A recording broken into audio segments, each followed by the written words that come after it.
Hello, boxing fans around the world. Thank you once again for joining us for another episode of The Scoop on Talkin' Fight with the champ, Bola Ray. And Bola Ray's got someone exciting to talk about tonight, one of our favorites, Bernard Hopkins. What do you have to say about him, young man? For the most part, a great deal of people feel that Marvelous Marvin Hagler, was the epitome of a champion, especially when it comes to the middleweight division. For the longest time, I was one of those people. Now, finishing his career with a staggering 62 wins and 3 losses with 2 draws, not to mention, of those 62 wins, 52 were done by stoppages. um, yeah, this is genuinely what legends are made of. And to me, he was the greatest middleweight of all times. And for the record, he beat Leonard in that final fight. But that's another one. That's another story. And then comes the class of '88 U.S. Olympic squad. And the silver medalist, a silver medalist from the '88 games, which was one of the greatest robberies in amateur boxing history, first and foremost, turns pro and came in the professional scene and literally tore things up. Roy Jones Jr. was, to me, that much better than Marvin Hagler, the greatest in the weight class. And there it was. The torch was passed. When I speak of Roy Jones' accomplishments, I only speak of prior to his second contest with Antonio Tarver, because that's when he was great. To be the best, one must beat the best, and even stopping them is awe-inspiring. This is what the man did regularly. This is what he is known for. He destroyed greats. That's why I have him so high. The amount of legends, not even champions, that Roy beat and even stopped is awe-inspiring, and leads me to conclude that he is the greatest middleweight, super middleweight, and light heavyweight of all time. This week, I'm dedicated to showcasing the victories that Roy accumulated during his illustrious career when he was great. So, with that, today I'm showcasing the career of an utter legend.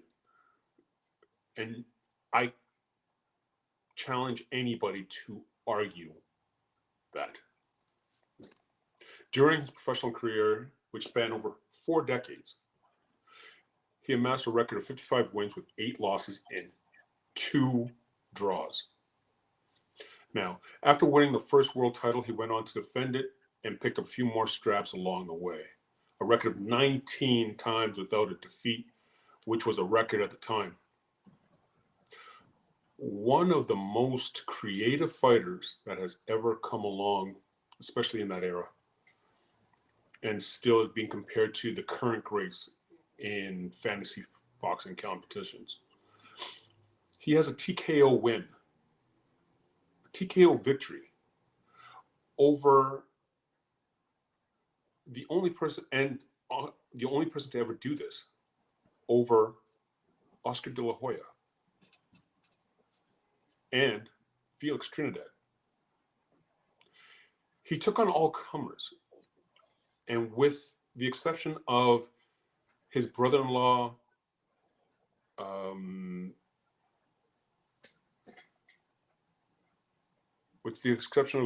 Jermaine Taylor, actually, Jermaine Taylor and Chad Dawson, no one has ever had his number. Now, with that being said, my name is Bola Raymond Olubuwale, and this is The Scoop. Born January 15th, 1965, in Philadelphia, Pennsylvania, and grew up in the Raymond Rosen housing projects in the same city, was the future Hall of Famer, the Alien, the Executioner, B-Hop, Bernard Humphrey Hopkins Jr. Young Bernard took to a life of crime really early. And by the age of 13, he was, wow, straight up mugging people. And he had been stabbed 3 times. Wow. No surprise with that direction. By 17 years of age, he was sentenced to Gradford Prison for 18 years for 9 felonies. He's 17. He's sent to prison for 18 years. Wow. Wow. Oh. Anyways, it was there that that young Bernard found his passion for the sport of boxing, because in the States, they have not just boxing facilities, but amateur boxing competitions in penitentiaries. Hopkins' amateur record in prison is unknown to me, for I couldn't find it anywhere, but it is told that he had a very good one, which resulted in, after his release from prison, which was 5 years, he immediately resumed his boxing as a means to escape the temptation of recidivism, putting him right back where he was. So, October 11th, 1988, Hopkins stepped into the squared circle for the first time as a professional. Now, in the light heavyweight division, all right, to face off against one Clinton Mitchell. Now, this didn't turn out to be his day, as they both were making their debut, but Clinton was the one smiling after the contest. That was ruled a majority decision. Post this fight, Hopkins took a 16-month break from the ring and asked himself, do I really want to be a boxer? The answer was an astounding yes, and the rest is history. So, Hopkins made some changes to himself going into the second fight. Almost notably, he dropped 2 weight classes. All right, and went in at one weight class, and went in as super middle. February 22nd, 1990, marked his return to the ring, where he beat Greg Page. All right, this was just the beginning. He went on a tear where he won his next 22 straight fights without a loss, 16 by knockout, 12 of those knockouts in the first round. Hopkins, I've never known Hopkins to be a puncher. First round knockout, after first round knockout, after first round, okay. May 22nd, 1993 marked his first showdown between these 2 greats, Bernard and Roy. This was for the IBF middleweight strap, which was currently vacant at the time. Roy completely outboxed Bernard like he was standing still. His footwork was something that Bernard hadn't confronted yet, and he went to school with him all day. B-Hop lost a unanimous decision, with all 3 judges scoring the fight in favor of Roy by a score of 8 rounds to 4, or 116 to 112. It was a clinic, nothing short of a clinic. Now, B-Hop goes off and dusts himself off, thankfully, and went on to do what he does and puts together a nice little win streak of 4 fights. Then fortune fell right into his lap via Roy went vacated the IBF middleweight title to go up to and won the IBF super middleweight title against James Toney. So with the middleweight title being vacant, November 18th, 1994, B-Hop, ranked number one fighter in that system in the IBF. He was given a fight against Segundo Mercado, the number 2 seed. December 17th, they square off in a questionable fight by many, but not for the reasons that one might think. The fight was judged a draw. But during the course of the contest, B-Hop was knocked down twice. That's a lot to catch up on. Even though he had the 2 10-8 rounds, apparently he did more than enough to win the hearts of the likes of Bobby Shez, the legendary light heavyweight, former champion and whatnot, who was doing color commentary there. An immediate rematch was ordered, and April 29, 1995, it happened. This time, it was a clinic where B-Hop won via a 7th round stoppage. But noteworthy, 2 judges had B-Hop losing just 1 round at the time of the stoppage. Like I said, it was an absolute clinic. He wanted that.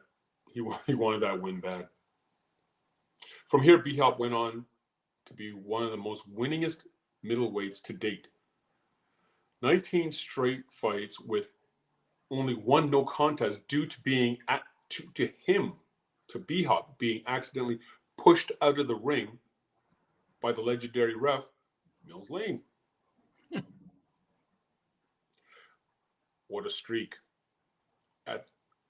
He has a win over future Hall of Famer Glenn Johnson, who, which was the first of 2 defeats he had by stoppage. Oscar De La Hoya by stoppage, which was, for the record, the very first time the 2 losses via the very first time that he had stoppage via the 2 losses in his career.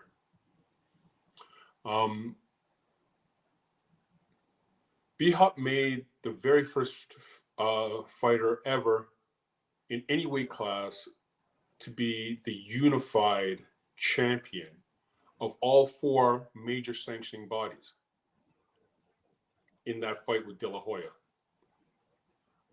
Felix Trinidad was, he beat Felix Trinidad by stoppage. And he was the first one to make him look mortal. The only one to do this when he was still in his prime. Honestly, who on God's green earth can boast, you stopped De La Hoya and Felix Trinidad. If you know boxing, he stopped Felix Trinidad. That's sensation. That was his first loss. That's incredible. B-Hop at the time is 41 years of age. 2 fights after De La Hoya, B-Hop is staring across the ring from his actual brother-in-law, Jermaine Taylor, which was a close-fought contest, but wasn't his day.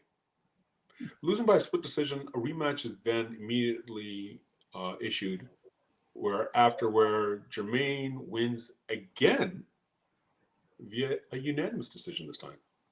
He just had his number, but I guess it's better to lose to family than anybody else. B-Hop is now 41 years of age, and the boxing world is saying that he's done.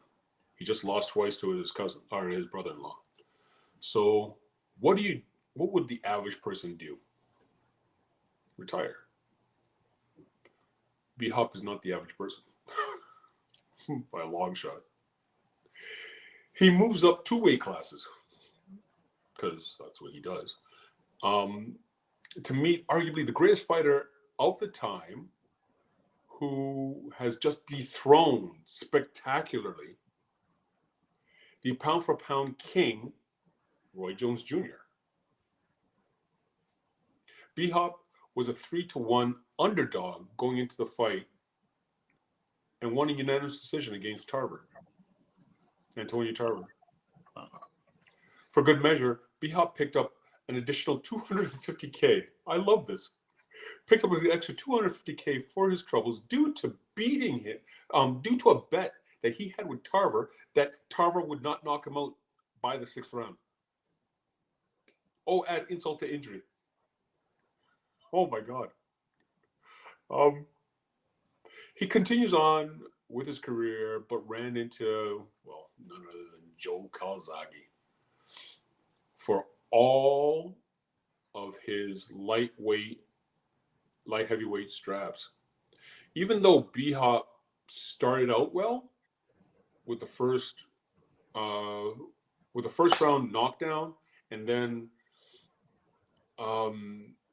he continued on dominating for up to the 5th round, pretty much. But then Joe switched gears.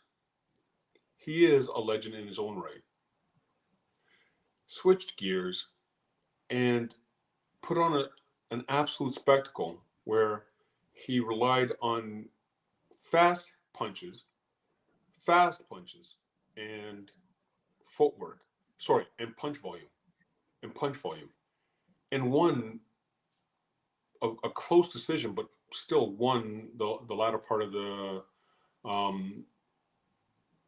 fight. He snuck out a split decision. Honestly, it was impressive to see. And B-Hop didn't have an answer for these. Yeah, they weren't hard punches, but he outboxed him via just hand speed. It's one for the books, genuinely. You teach children this. But after this fight, there still was no quitting the man. He continues on his career and has more notable wins, like his fight against the Grey Ghost, Kelly Pavlik, and his rematch against Roy Jones Jr. But this is a completely aged Roy, who, yeah. These wins gave him an opportunity to fight for a world title once again against our Canadian boy, my friend, Jean Pascal. Now, in their first dance, B-Hop had to settle for a majority draw, but he was not to be denied in the rematch and walked away with a unanimous decision. What a career. And yet, it's not over. It's still not over. 2 fights later, he loses to Chad Dawson, and all his titles go with him, only to win the IBF title against Tavares Cloud in the next fight, and he's back in the race. He then amasses the IBF, IBA, and the WBA super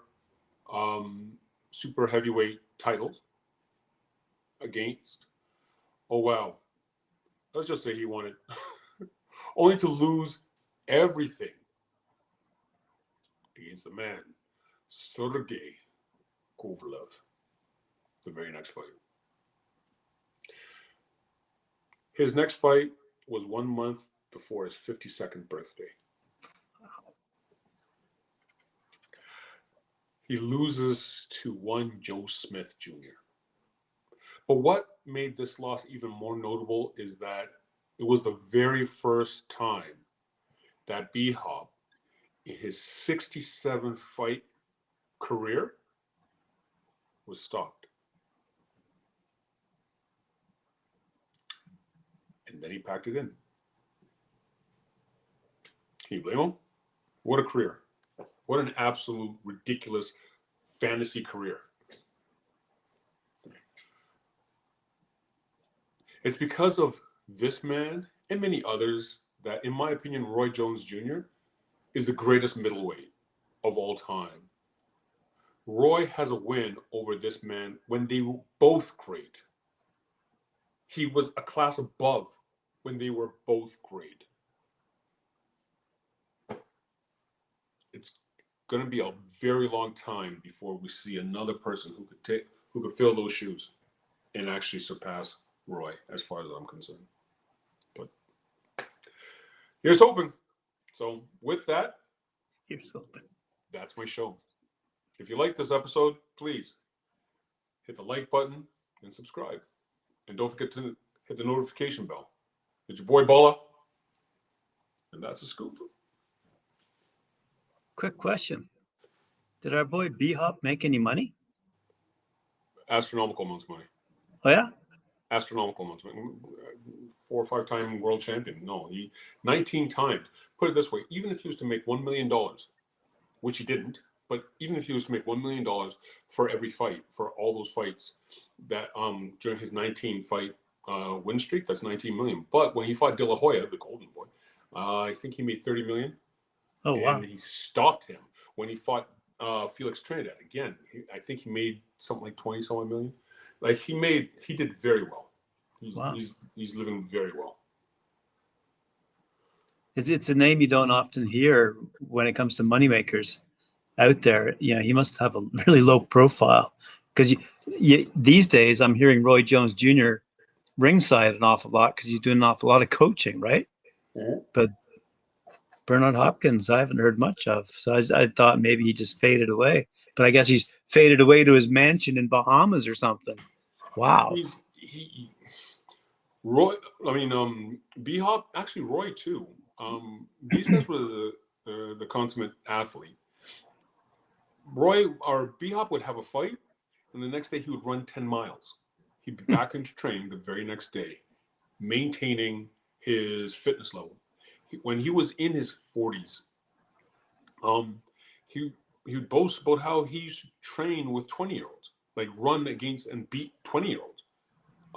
He was in phenomenal shape, always. And he treated his body like a temple. He didn't party. You have other fighters. There's James Toney, who is another legend, a complete another legend, but different mindset. He would balloon up. There's stories of him going up as heavy as 40 pounds and then having to shed to make weight. And then by the end, he just stopped caring about making weight. He's short, and he was a heavyweight. He was successful, but most people aren't. Well, when we look up the word legendary in the dictionary, we'll find Bernard Hopkins. By all means. Yeah, that's a great story. I didn't realize his early career was spent behind bars either. That's something else you don't hear often. Wow. Yeah, it started. That's a school of hard knocks for you. Genuinely. Yeah. Genuinely. For sure. Yeah. Right. Thanks very much. I appreciate that. That's once again a very insightful look at someone who's still with us. I believe he's still with us and enjoying life. And Very much so. what a great career indeed. I had no idea it was that illustrious. Yeah. You hear the name, but you don't recognize when you put those building blocks together. What a house that guy had built. Good story. Great story. He's Great career. Yeah. Good stuff. Yeah. All right, Ray, we'll see you tomorrow. We'll do. And you've got a week of men who beat Roy Jones or men who were beaten by Roy Jones? Men that Roy Jones beat. That makes him the greatest middleweight of all time. Okay, got it. All right, I look forward to tomorrow night's episode then. Thank you. Cheers.